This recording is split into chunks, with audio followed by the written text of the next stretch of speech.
UP दौरे पर आए बरेली पहुंची कांग्रेस अध्यक्ष का काफिला रोकने की कोशिश। नाराज कांग्रेसियों ने टीम अन्ना की झड़प। बेपरवाह सोनिया ने कई योजनाओं का किया शिलान्यास। आजम खान का कैबिनेट से इस्तीफे से इनकार, लेकिन कुछ फैसलों से नाराजगी की बात कबूल की। कहा किसी ने जानबूझकर की चिट्ठी लीक। यूपी समेत 6 राज्यों में रसोई गैस के दाम में लगी आग। पेट्रोल के बाद 7 राज्यों में डीजल की कीमतों में हुआ इजाफा। यूपी में फिर शुरू हुआ तबादलों का दौर। सिंचाई विभाग के 256 अधिशासी अभियंता हुए इधर से उधर। उत्तराखंड में बारिश बनी आफत। तूफान पर नदियां। उत्तरकाशी में बाढ़ जैसे हालात। 2 दिन के लिए गंगोत्री धाम यात्रा पर लगी ब्रेक। और बिग बी ने थामी लंदन में ओलंपिक की मशाल। कल से शुरू होगा खेलों का महाकुंभ।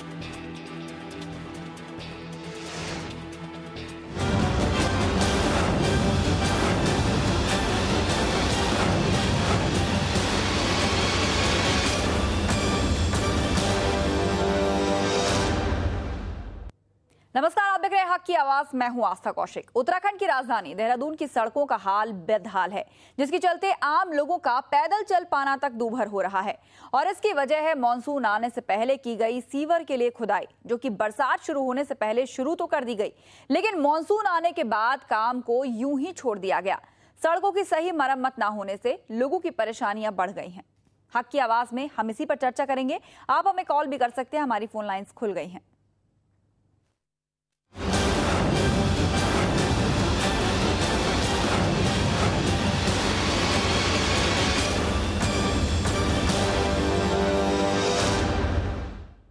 अब आपको दिखाते हैं खास रिपोर्ट, जिसे देखने के बाद आप खुद ही तय कीजिए कि आखिर कैसे नगर निगम की पोल खोल कर रख दी है उस बारिश ने, जो अभी पूरी तरह से अपने रूप और रंग में आई भी नहीं है। और हल्की सी बारिश की वजह से तमाम सड़कों पर जल भराव और तालाब जैसे हालात बन गए हैं।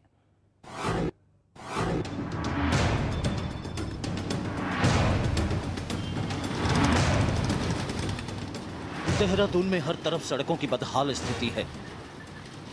इस सब का खामियाजा आम जनता हर रोज उठाने को मजबूर है। एक बार फिर प्रशासन की बदइंतजामी से शहर के ये हालात बन गए हैं। ये जानते हुए भी कि सड़कों की मरम्मत अगर बारिश से पहले नहीं की गई तो आने वाली बरसात में दिक्कतें हो सकती हैं। लेकिन फिर भी प्रशासन की तरफ से लापरवाही बरती गई। खुदी सड़कों के कारण हल्की बरसात में ही इनकी हालत खराब हो जाती है।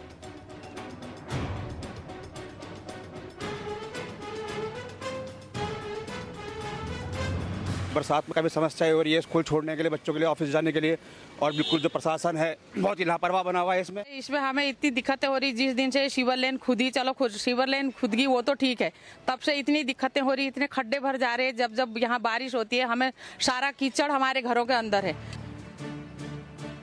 सड़कों पर हर तरफ मिट्टी और गड्ढे बने हुए हैं, जो बरसात होने के बाद पानी से भर जाते हैं।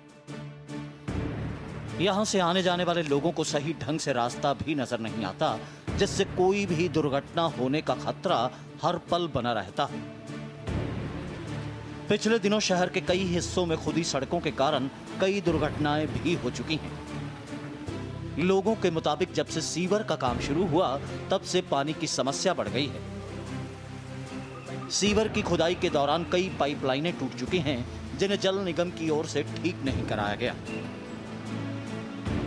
कुछ लापरवाही हुई है, क्योंकि उसका जो खामियाजा है उसमें मैसिव स्केल में हमें हर जगह पे वाटर लॉगिंग और इसको फेस करना पड़ रहा है। तो अगर समय रहते हुए इसको जो खुदाई का काम है या इसको अगर उस तरह से मैनेज किया जाता कि बारिश को देखते हुए जो डेब्री जगह जगह पे जो उन्होंने छोड़ रखी है अगर वो नहीं होती तो इतनी विकट स्थिति नहीं होती। आला अधिकारी इस मामले से पल्ला झाड़ते नजर आते हैं और इनकी लापरवाही का खामियाजा लोगों को भुगतना पड़ रहा है। लेकिन इस सबसे बेपरवाह प्रशासन हालात को ठीक करने की बजाय केवल मामले से कन्नी काटने में लगा है। ऐसे में सवाल तो उन लोगों का है जो रोजाना जान जोखिम में डालकर ऐसी सड़कों पर चलते हैं। ब्यूरो रिपोर्ट, महुआ न्यूज लाइन। तो अब आपको इस बदहाली की 3 तस्वीरें दिखाते हैं और दिखाते हैं कि इस वक्त देहरादून की सड़कों का क्या हाल है। देखिए, जगह जगह खड्डे पड़े हुए हैं जहां से गाड़ियां जाने को मजबूर हैं। कितना नुकसान इन गाड़ियों का हो सकता है और किस तरह से हादसों का सबब बन सकती हैं सड़कें। आप देखिए, तस्वीर नंबर 2 में आप देख पा रहे हैं कि कैसे पूरी सड़क जो है वो तालाब में बदल चुकी है। मेन रोड है लेकिन फिर भी उस पर इतना पानी भरा हुआ है कि जो भी वाहन इसके बीच में से होकर जाएगा, आधी गाड़ियां बंद पड़ जाती हैं, लोग धक्के मार के गाड़ियों को निकालते हैं और जल जमाव जैसी स्थिति आ जाती है। तीसरी तस्वीर में आप देख रहे हैं कि सबसे ज्यादा दिक्कत पैदल चलने वाले लोगों को है कि आखिर वो अगर अपने गंतव्यों तक पहुंचे तो कैसे पहुंचे, क्योंकि सड़कों पर खड्डे हैं, उनमें पानी भरा हुआ है, जगह जगह गाड़ियां फंसी हुई हैं, बंद पड़ी हुई हैं। तो ऐसे में गंदे पानी में पैर डालकर निकलना आखिर कितना मुश्किल होता है लोगों के लिए, ये आप देखिए। सबसे बड़ी दिक्कत यह है कि सीवेज लाइन का काम शुरू किया था देहरादून नगर निगम ने, जो कि बारिश आने के बाद खोदे हुए गड्ढे यूं ही छोड़ दिए गए, उनका भराव भी नहीं किया गया। बारिश शुरू हो गई और उन गड्ढों में अब पानी भर चुका है और पूरी तरह से जो तालाब में सड़कें और गड्ढे बदल चुके हैं। तो अब दूर दूर तक देखने पर यह नजर नहीं आता कि गड्ढा किस ओर है, क्योंकि हर ओर पानी ही पानी है। ऐसे में जब गाड़ियां उस रास्ते से जाती हैं तो कई गाड़ियां पलट जाती हैं, कई गाड़ियां बंद पड़ जाती हैं, इन गड्ढों में फंस जाती हैं।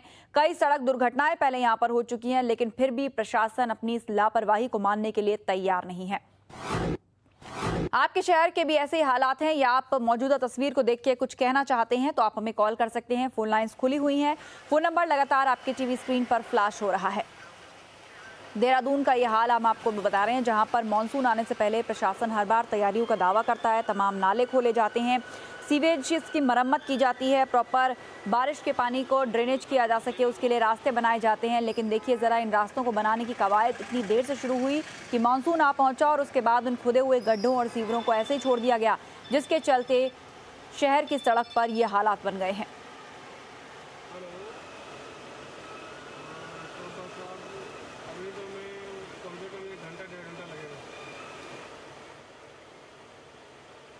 तो बारिश ने नगर निगम की पोल खोल कर रख दी है, तमाम उन दावों को धता बता दिया है। तस्वीरें झूठ नहीं बोलती। देखिए जरा, हालात इतने बदतर हो चुके हैं कि लोगों के घरों में पानी घुसने की नौबत आ गई है। आसपास सड़कों से पानी होता हुआ लोगों के घरों तक अब पहुंचने लगा है और ऐसे में लोगों के आगे दिक्कत ये है कि आखिर क्या करें। घर तक पानी पहुंच चुका है, जैसे तैसे ऊपर वाले फ्लोर पर रहने के लिए मजबूर हैं लोग बाग, और जहां पर पानी सूखा है वहां के हालात देखिए जरा, कैसे गड्ढे वहां पर पड़े हुए हैं। सुभाष भदोई हमारे संवाददाता फोन लाइन पे जुड़ गए हैं। सुभाष, देहरादून की सड़कों के इस हालात के लिए साफ तौर पर नगर निगम जिम्मेदार है। आखिर सीवेज का काम इतनी देर से क्यों शुरू किया गया कि उसके गड्ढे भरने से पहले ही बारिश वहां पर आ गई? आप तक आवाज पहुंच रही है सुभाष? लगता है फोन कट गया है, लेकिन एक दर्शक है नवीन हमारे साथ फोन लाइन पे। नवीन जी, क्या कहना चाहते हैं आप? जी मैम, सबसे पहले तो मैं महुआ न्यूज लाइन को धन्यवाद देना चाहूंगा कि वो सदैव हमारे जनता के हित से जुड़े हुए मुद्दे उठाती है और आशा करता हूँ कि वो आगे भी इस तरीके के मुद्दे उठाती रहेगी। जी बिल्कुल। और जी, आज जो आपने बारिश की नगर निगम की जो ये आपने सूचना दी है कि हमारा जो देहरादून का नगर निगम है जी, वो किसी भी तरीके से उनका जो वो हेल्पलाइन नंबर है उस पर अगर कोई फोन ही नहीं उठाता है, कितनी बार भी करें कि हाँ यहाँ पे कुछ प्रॉब्लम्स आ रही हैं, रात के टाइम की बात हो तो कोई फोन नहीं उठाता है। और नगर निगम प्रशासन हर बार यही दुहाई देता है कि सरकार पैसा नहीं दे रहा है, प्रशासन हमारा सहयोग नहीं कर रहा है।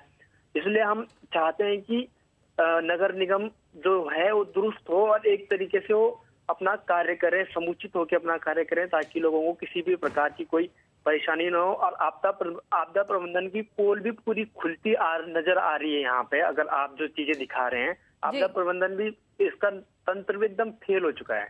जी